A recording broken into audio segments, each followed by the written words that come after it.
अस्सलाम वालेकुम स्टूडेंट्स, आज हम डिस्कस करने जा रहे हैं चैप्टर 2 के लास्ट 5 क्वेश्चन। ठीक है, क्वेश्चन नंबर 11 से लेकर क्वेश्चन नंबर 15 तक।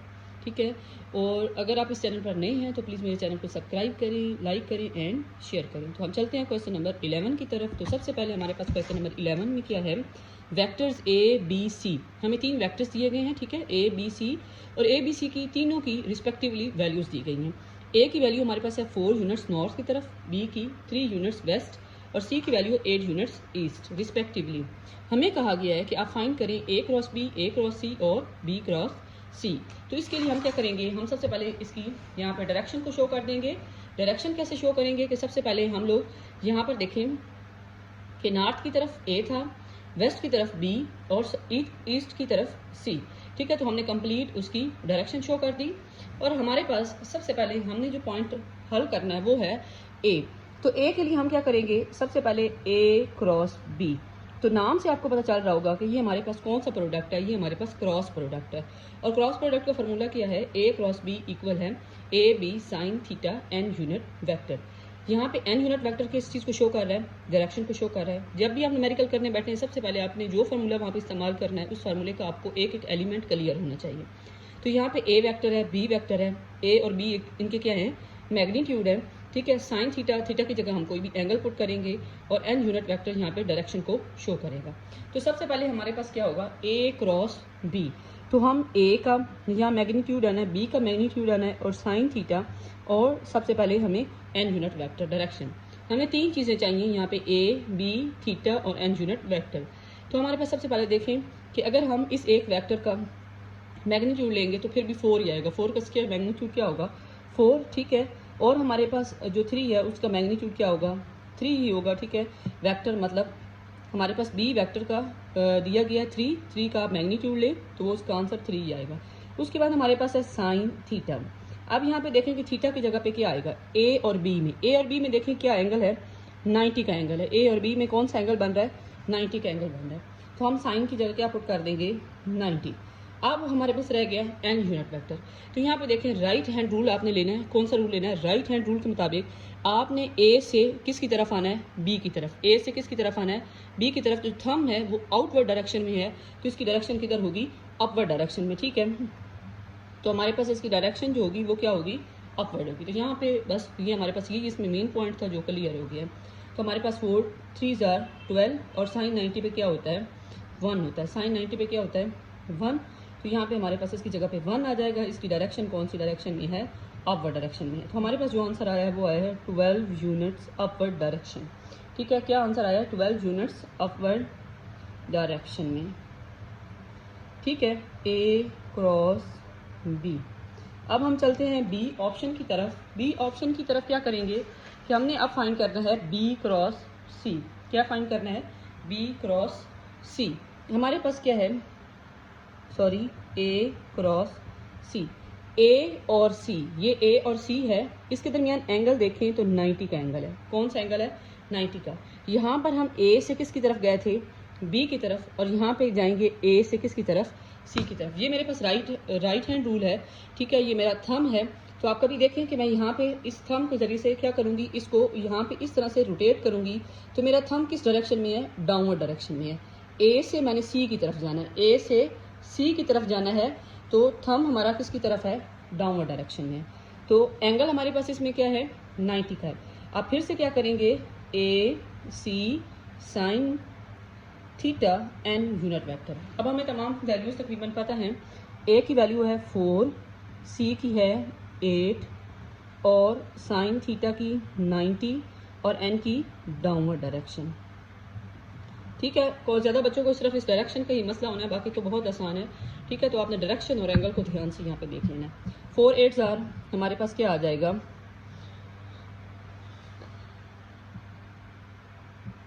32। साइन 90 पे क्या होता है, 1, और यहाँ पे हमारे पास क्या होगा, डाउनवर्ड डायरेक्शन। ठीक है, 32 यूनिट्स और किस डायरेक्शन में है, डाउन। ठीक है, डाउनवर्ड डायरेक्शन, ए क्रॉस सी। अब हमारे पास सी है। सी के लिए हम क्या करेंगे, सी के लिए हमारे पास सबसे पहले लेंगे ए बी क्रॉस सी। अब हम इसकी डायरेक्शन समझ लेते हैं कि B C sine theta N unit vector की डायरेक्शन क्या होगी। तो उसके लिए हमारे पास यहाँ पे देखें कि हमारे पास ये बी है, ये सी है, इन दोनों की डायरेक्शन बिल्कुल अपोजिट है। तो ये कंप्लीट अगर इस एंगल को मिला दी जाए तो ये कौन सा एंगल बन रहा है भला? 180 का। कौन सा एंगल बनेगा? 180 का। तो हमारे पास ये साइन 180 पे क्या होता है? बी की वैल्यू हमारे पास है 3, सी की वैल्यू हमारे पास है 8, ठीक है, और साइन 180 पे हमारे पास क्या होगा? एन यूनिट वेक्टर की डायरेक्शन क्या होगी? एन यूनिट वेक्टर हमारे पास यहाँ पे ऑर्बिटरी डायरेक्शन में होगा, क्योंकि ये दोनों एक दूसरे को इफेक्ट को कैंसिल कर देंगे, ठीक है। और साइन 180 पे हमारे पास और साइन 0 पे क्या होता है? 0, तो ये टोटल 0 हो जाएगा और हमारे पास आंसर आएगा नल वेक्टर। तो आई थिंक सो आपको क्वेश्चन नंबर 11 क्लियर हो गया होगा, ठीक है। इसमें मेन मसला जो था वो डायरेक्शन का था, और इसके बाद जो मेन चीज़ थी वो थी हमारे पास इसके डायरेक्शन के साथ साथ इसके थीटा और एंगल की वैल्यूज़ क्या है, ठीक है। उसके बाद हमारे पास है क्वेश्चन नंबर 12। क्वेश्चन नंबर 12 में देखें कि हमारे पास दिया गया है द टार्क का turning effect of the force about a given point is given by R cross F. तो ये आप सबको पता है कि टार्क का फार्मूला हमारे पास क्या होता है। टार्क का फार्मूला हमारे पास क्या है?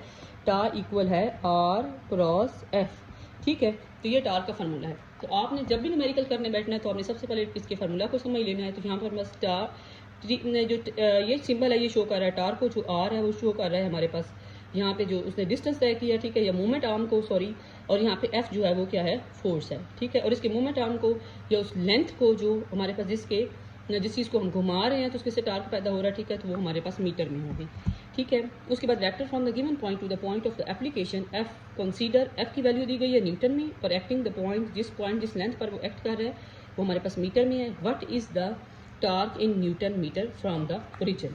तो ये बहुत ज़्यादा इजी है। इसके लिए आपने क्या करना है? सिंपल ये दोनों वैल्यूज़ को यहाँ पे लिख देना है, ठीक है। आर की वैल्यू हमारे पास है 7 3 जे प्लस के, ठीक है। और इसमें हमारे पास क्रॉस में आएगा एफ -3i प्लस जे प्लस 5k, ठीक है।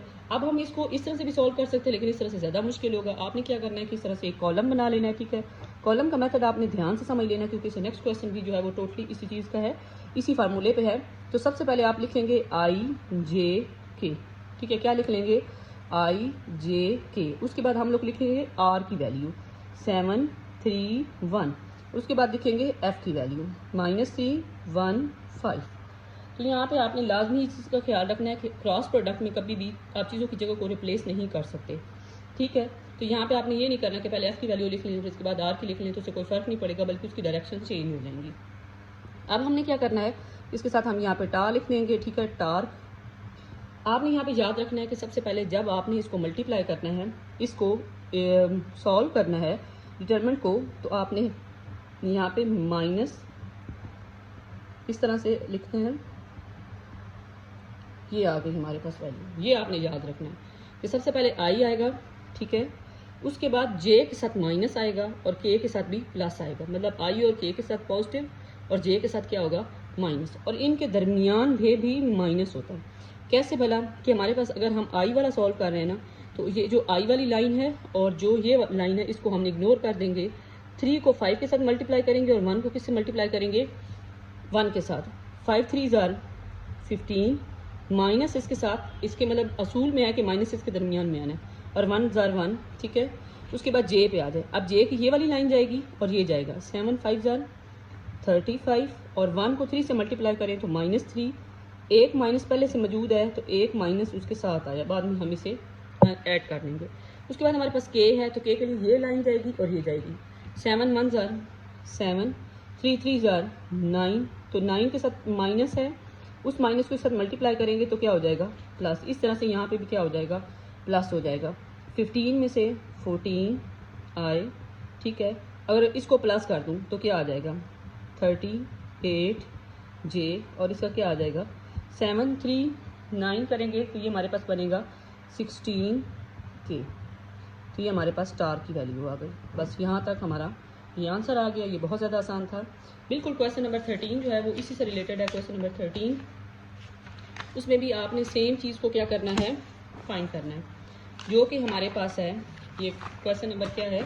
13 पे हम आ गए हैं। 13 के लिए उसने यही सवाल 2 बार पूछा है, ठीक है। तो 13 के लिए सबसे पहले आपने क्या करना है कि the line of the action of the force F आपको दी गई है, passes through the point whose possible vector is minus J plus K. एक हमें ये पोजीशन वेक्टर दिया गया, ठीक है, वो जो आर पॉइंट है जिस पर मोमेंट आर्म क्रिएट हो रहा है, एक ये दिया गया है और एक कहा गया है कि moment arm of about the origin. एक तो आप इससे फाइंड करें और एक क्या करें, the movement of the about the point of which position vector. एक और आर दिया गया आई प्लस के, जो इन दोनों को माइनस करके हम एक और मूवमेंट आर्म 2 बार अपने मूवमेंट आर्म क्या करना है, फाइंड आउट करना है। तो सबसे पहले हम क्या करेंगे, फर्स्ट पॉइंट क्योंकि आसान है, उसको सीधा सीधा जो हमें आर की वैल्यू दी गई है उसी को पुट करके हमने क्या कर देना है, मल्टीप्लाई कर देना है। तो सिंपल हम आर की वैल्यू लिखेंगे जो कि हमारे पास है जे प्लस के। तो ये जल्दी हो जाएगी पीछे लास्ट क्वेश्चन में, क्योंकि हम तरीका सीख चुके हैं, तो इसको मैं थोड़ा जल्दी जल्दी कर दूंगी। हमारे पास डिटरमिनेंट लेंगे आई जे के, और हमारे पास देखें आर की वैल्यू में ये 0 है आई, इसकी जगह -1, इसकी जगह 1 आ जाएगा। यहाँ पे क्या है, यहाँ पे 1 है, इसकी वैल्यू -2 है और यहाँ पे k 0 है। तो ये बहुत जल्दी सॉल्व हो जाएगा क्योंकि इसमें वैल्यूज ही बहुत ज़्यादा कम है। इसको क्या करेंगे, आपने पहले तरीका देख लिया, आप सिंपल आई को लिखेंगे, मैं डायरेक्ट करने लगी हूँ, इस साइन को छोड़ के इसको 0 कर देंगे। 0 से ये देखें इसको मल्टीप्लाई करें और 1 को 2 के साथ मल्टीप्लाई करेंगे तो एक माइनस पहले से मौजूद है और एक -2 के साथ आएगा, तो ये क्या हो जाएगा प्लस, एक माइनस जे आ गया, ठीक है। अब ये लाइन इग्नोर कर दी, तो 0 को 0 से मल्टीप्लाई किया और 1 को 1 से किया, तो पहले तो 0 आ जाएगा, फिर 1 आ जाएगा, फिर प्लस के लिए क्या करेंगे कि हमारे पास आएगा के लिए ये लाइन इग्नोर कर देंगे, तो माइनस सबसे पहले 0 आएगा, फिर ये -1 और 1 है, तो ये क्या हो जाएगा +1 हो जाएगा। तो ये बस 1 मिनट में सॉल्व हो गया है। 2i माइनस अंदर वाला प्लस जे प्लस के, ये हमारे पास इसकी वैल्यू आ गई है, ठीक है। यही बस इस टॉर्क की वैल्यू है इस केस में। यहाँ तक तो बहुत ईजी था और मैंने थोड़ा जल्दी भी कर दिया। अब हम चलते हैं नेक्स्ट पार्ट की तरफ।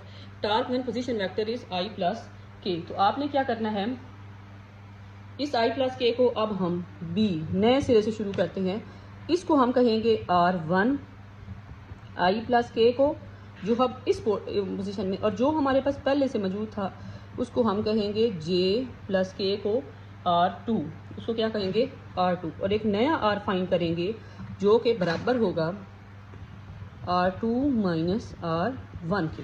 तो यहाँ पे माइनस जे प्लस के माइनस आई और माइनस के। तो यहाँ पे देखें हमारे पास के जो है वो के से कैंसिल हो जाएगा, तो ये तो और ज़्यादा आसान हो गया कि माइनस आई और माइनस जे आ गया। ये हमारे पास आर की वैल्यू आ गई। बिल्कुल सेम हम ऐसे क्या करेंगे, इन दोनों को वैल्यूज़ को वही दोबारा से फार्मूला अप्लाई करेंगे। बस इसमें यही चीज़ समझने वाली थी कि आर क्रॉस वो कि आपने आर में से वैल्यू कैसे माइनस करना है, मतलब जो आपको इस पोर्शन में वैल्यू दी गई उसको 1 से और जो पहले से वैल्यू है उसको 2 से रिप्रेजेंट करना है, ठीक है। तो हम डिटरमिनेंट लिख लेते हैं वैल्यूज़ को देख के, आई जे के। सबसे पहले हमारे पास जो आर की वैल्यू है वो है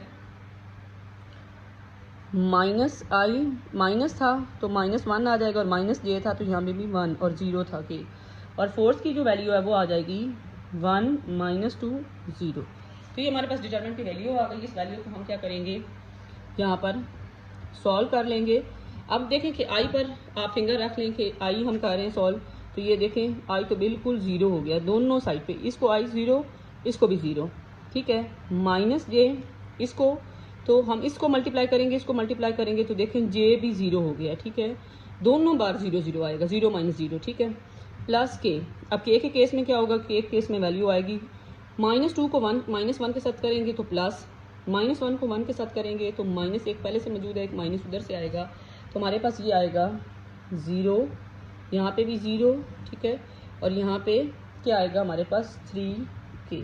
तो यहाँ पे टार की वैल्यू आ गई 3 के, तो ये हमारे पास टार की वैल्यू आ गई। तो यहाँ तक हमारा क्वेश्चन नंबर 13 हो गया मुकम्मल। अब हम चलते हैं क्वेश्चन नंबर 14 की तरफ, जो कि हमारे पास है बहुत ज़्यादा इंटरेस्टिंग क्वेश्चन है, क्वेश्चन नंबर 14, ठीक है। क्वेश्चन नंबर 14 में हमारे पास क्या है, यहाँ पे देखें, और ये बहुत ज़्यादा इंपॉर्टेंट है, बहुत ज़्यादा एग्जाम्स में आता है, ठीक है। The magnitude of the dot and cross product of the 2 vectors, ठीक है। यहाँ पे हमें कहा गया है कि magnitude of dot product and cross product, ठीक है। आगे वैल्यूज़ उनकी दी हुई हैं, ठीक है। आपने क्या करना है कि आपने जस्ट डॉट प्रोडक्ट और cross product of the two vectors 6 square root 3 है यहाँ पे एंड 6 है, ठीक है। Respectively find the angle between the vectors. तो हमने ये देखें इस तरह से लिख लिया कि let A and B are the two vectors, ठीक है। तो dot product of the two vectors हमारे पास बराबर है 6√3 के और जो क्रॉस प्रोडक्ट है वो बराबर है 6 के। अब हम इन दोनों इक्वेशंस को पहले सही तरह से एक्सपेंड करके लिख लेते हैं। ए डॉट बी, आपको डॉट प्रोडक्ट का पता है क्या है हमारे पास, ए बी कॉस थीटा। तो ये हमारे पास बराबर आ गया 6√3 के। इस तरह से हम क्या करेंगे, ए क्रॉस बी को लिखेंगे ए बी साइन थीटा किसके बराबर आ जाएगा 6 के। हम डिवाइड कर देंगे इक्वेशन नंबर 2 को किस पर, 1 पर। तो हमारे पास क्या आ जाएगा, A B sine theta over A B cos theta, ठीक है। इक्वेशन नंबर 2 को 1 पे डिवाइड करना है, इस साइड लेफ्ट साइड को लेफ्ट साइड से और राइट साइड को राइट साइड से 6/6√3, ठीक है। यहाँ पे बच्चों की बहुत ज़्यादा गलती होती है, वो उल्टा डिवाइड करते हैं तो उनका आंसर उलट हो जाता है। तो आप लोगों ने यहाँ पे अपना खास ख्याल रखना है कि आपने इस तरह से किस तरह से इसको डिवाइड करना है, ठीक है। 6 से कट गया और ये sine theta by cos theta किसके बराबर होता है, sine theta by cos theta आपको अच्छे से पता है, ये बराबर है टेन थीटा के। तो यहाँ पे आ जाएगा टेन थीटा और यहाँ पे आ जाएगा 1/√3। तो हमें कहा गया है कि आप थीटा फाइंड करें, तो थीटा के लिए हम क्या करेंगे, टेन इनवर्स 1/√3, ठीक है। तो टेन इनवर्स √3 आपने याद रखना है कि जो टेन इनवर्स की 1/√3 वैल्यू जो होती है वो टेन 30 पर आती है। किस पर आती है, टेन 30 पर 1/√3 के बराबर होता है। तो यहाँ पे हमारे पास इसका जो आंसर आएगा वो आएगा 30 डिग्री, ठीक है। तो ये इसका आंसर है, ठीक है। तो इस तरह से आपने इस क्वेश्चन को सॉल्व करना है, बहुत आसान है और बहुत ज़्यादा इंपॉर्टेंट है पेपर के लिए, ठीक है। ये बहुत ज़्यादा पेपर में रिवाइज भी होता है, आपने अपने कॉलेज के वहाँ पे पेपर्स में ये सबसे ज़्यादा रिवाइज होता है, देखा होगा। हमारे पास जी है क्वेश्चन नंबर 15 और ये उससे भी ज़्यादा इंपॉर्टेंट है पेपर के लिहाज से, और बच्चों को ये नहीं आता होता क्योंकि उसकी डायरेक्शन वगैरह वो गलत मतलब सॉल्व कर लेते हैं, या उसको जब रिजॉल्व करते हैं तो सही तरह से रिजॉल्व नहीं करते। A load of 10 Newton is suspended, ठीक है। इस सवाल को आपने गौर से सुनना है। हमारे पास एक लोड है, उसको हमने क्लोज लाइन से, आपके घर में भी बहुत सारी क्लोज लाइन होती हैं, उससे जैसे हम कपड़े हैंग करते हैं दरमियान में लोड पड़ता है, ठीक है। तो वो उसमें एक झुकाव आ जाता है, टेंशन क्रिएट हो जाती है। The disturbs the line so that it makes an angle of 15 degree. तो जब आप देखते हैं कि हमारी पहले क्लोज लाइन स्ट्रेट होती है, लेकिन जैसे हम उसके ऊपर कपड़े डालते हैं, वजन आता है, तो उसके बाद उसमें एक कर्व आ जाता है, वो एंगल बनाती है कितना, 15 degree with the horizontal at each and. Find the tension in the close line, हमने टेंशन में डोरी में टेंशन फाइंड करनी है, ठीक है। तो हम इसके लिए क्या करेंगे, इस तरह से उसने एक रफ सी डायग्राम बनाई है। सबसे पहले हमारे पास क्या थी, ये क्लोज लाइन थी, जैसे हमने उसके ऊपर इतना वजन डाला ना 10 न्यूटन का, तो वो उसमें क्या हुआ है, झुकाव आ गया, ठीक है। और वो झुकाव कितना आया है हमारे पास, 15 डिग्री उसने एंगल बनाया उसके साथ। हम इसी डायग्राम को पकड़ेंगे और इसको अच्छे से क्या कर देंगे, रिजॉल्व कर देंगे, ठीक है। अब सबसे पहले हम क्या करेंगे, रिजॉल्व किसको करेंगे, रिजॉल्व हम टेंशन के इस जो इसमें डोरी में ये हमारे पास क्लोज लाइन है, इसमें जो टेंशन आई है टी, इसको हम रिजॉल्व करेंगे। तो हमारे पास ये सिमिलर लाइन पे जो एंगल्स हैं वो सेम रहेंगे, 15 डिग्री उधर है तो इधर भी होगा, ठीक है। और हम इसको इस तरह से रिजॉल्व कर देंगे इस टी टेंशन की लाइन को, ठीक है। अगर मेरे पास ये लाइन है टेंशन की, तो इसको मैं दो कंपोनेंट्स में रिजॉल्व कर दूंगी। एक मेरे पास क्या आएगा, टी कॉस थीटा, और एक मेरे पास क्या आएगा, टी साइन थीटा। और थीटा की वैल्यू कितनी है, 15 है, ठीक है। अब यहाँ पे देखें कि हमारे पास फोर्स के कितने कंपोनेंट्स हैं, एक एक्स एक्सिस में फोर्सेस लगनी है और वाई एक्सिस में भी फोर्सेस लगनी है। तो हम क्या करेंगे, resolve the tension component into rectangular components, ठीक है। उसके दोनों कंपोनेंट्स को अलग अलग रिजॉल्व कर दिया। Apply the first condition of equilibrium, sigma F x equal है 0 के। सबसे पहले 0 क्यों आया, क्योंकि हमारे पास यहाँ पे देखिए टी कॉस थीटा और टी कॉस थीटा दोनों साइड पे जो हमारे पास टेंशन को रिजॉल्व किया, इन दोनों की अपोजिट डायरेक्शन है। तो इस तरह से होगा T cos theta, T cos theta किसके बराबर हो जाएगी, 0 के। तो अब हम ले लेंगे इक्विलिब्रियम कंडीशन फॉर किसके लिए, वाई कंपोनेंट ऑफ फोर्सेस के लिए। जितनी वाई कंपोनेंट के अलॉन्ग फोर्सेस लग रही हैं उन सबको क्या कर देंगे, जमा कर देंगे। तो आप देखें कि हमारे पास एक ये है टी साइन थीटा, एक ही साइड पे है टी साइन थीटा, ये दोनों अपवर्ड डायरेक्शन में है। और ये देखें डाउनवर्ड डायरेक्शन में 10 न्यूटन का वेट अप्लाई हो रहा है। तो हम कैसे लिखेंगे भला, टी साइन थीटा प्लस, क्योंकि इसकी डायरेक्शन सेम है, माइनस डब्ल्यू इक्वल है 0 की। अब हमें चाहिए टी, तो हम क्या करेंगे, 2t sine theta, W equal है 0 के टी को इस साइड पे रहने देंगे, W बाय क्या कर लेंगे, W बाय 2 साइन थीटा। तो हमारा क्वेश्चन यहाँ पर तक तकरीबन सॉल्व हो चुका है। W वेट की वैल्यू उसने हमें दी है 10 न्यूटन, ठीक है, और 2 और साइन की वैल्यू उसने हमें दी है 15। तो आप क्या करेंगे, सिंपल ये वैल्यूज पुट करेंगे और हमारे पास जो आंसर आएगा वो होगा 19 पॉइंट, मतलब आप कैलकुलेटर में ये वैल्यू पुट करें तो आपके पास टेंशन की जो वैल्यू आएगी वो आएगी 19.3 न्यूटन, ठीक है। तो यहाँ तक हमारे चैप्टर 2 के प्रॉब्लम्स हो गए हैं क्लियर। ये वाले जो प्रॉब्लम्स आ गए क्वेश्चन नंबर 16, 17 और 18, ठीक है, ये एग्जाम्स में नहीं आते, थोड़े कॉम्प्लिकेटेड होते हैं। एग्जाम्स में हमेशा जो क्वेश्चन आते हैं वो सिंपल क्वेश्चन होते हैं, ठीक है, और कॉन्सेप्ट